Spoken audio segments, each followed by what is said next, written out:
Il nous disait qu'il ferait justice aux martyrs. Il a fini par nous parler de réconciliation. Entre ces deux phrases, il y a des morts, des colères, et un pays au bord de la rupture.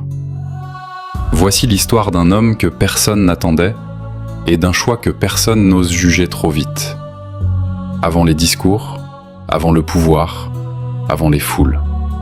Bassirou Diomaye Faye n'était pas une figure centrale. Discret, peu médiatisé, toujours derrière, dans l'ombre d'un combat plus grand que lui. Pendant que d'autres parlaient, lui observait. Pendant que la rue s'embrasait, lui se taisait. Mais dans le silence, les décisions se forment. Le Sénégal tremble.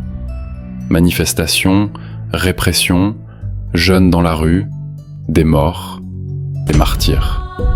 La colère devient mémoire. La mémoire devient exigence. Une phrase revient sans cesse. Justice.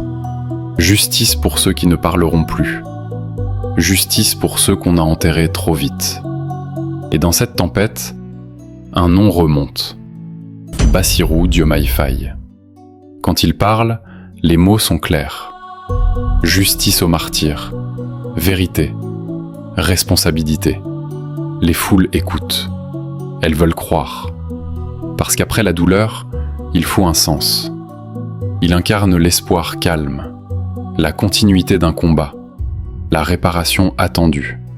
Mais le pouvoir n'est pas un slogan. Une fois au sommet, le décor change. Les dossiers s'empilent, les équilibres apparaissent, les fractures sont visibles. Un mot surgit. Inattendu, dérangeant.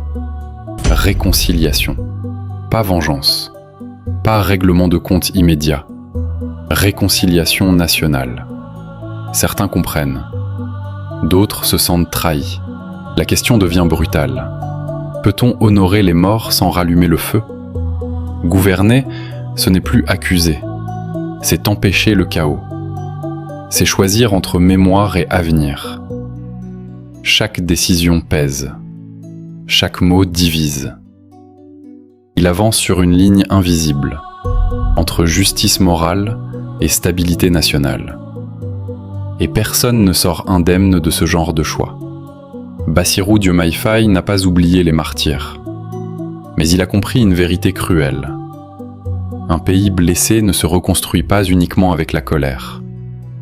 Il nous parlait de justice. Il nous parle aujourd'hui d'unité. L'histoire dira si c'était un renoncement ou le courage le plus silencieux. Car parfois, la paix est la décision la plus violente qui soit.